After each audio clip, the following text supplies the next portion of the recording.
लंका विजय के बाद जब श्री राम माता सीता और लक्ष्मण के साथ अयोध्या लौटे तो पूरी नगरी दीपों से जगमगा उठी। वर्षों का वनवास समाप्त हुआ था।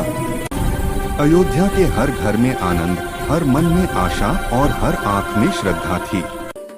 राजा दशरथ अब इस संसार में नहीं थे, इसलिए गुरु वशिष्ठ और अयोध्या की प्रजा ने सर्वसम्मति से श्री राम को राजा बनाने का निश्चय किया। शुभ मुहूर्त में श्री राम का राजतिलक हुआ।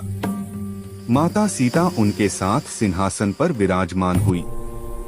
लक्ष्मण, भरत और शत्रुघ्न सेवा में तत्पर खड़े थे। हनुमान जी की आंखों में आनंद के आंसू थे।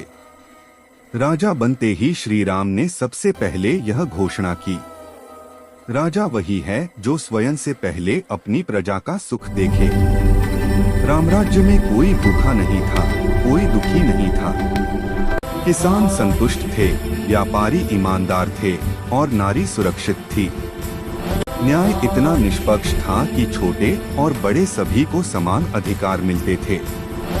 राजा स्वयं नियमों का पालन करते थे, इसलिए प्रजा भी धर्म के मार्ग पर चलती थी। श्री राम प्रतिदिन प्रजा की समस्याएं सुनते, किसी की बात को छोटा नहीं समझते।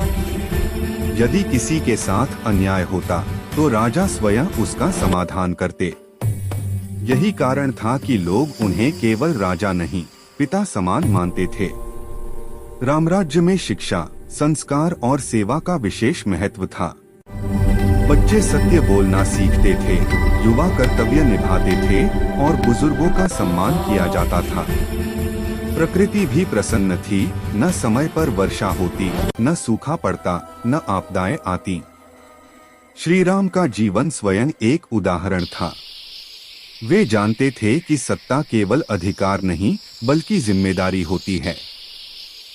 उन्होंने दिखाया कि सच्चा शासन तलवार से नहीं, चरित्र और करुणा से चलता है।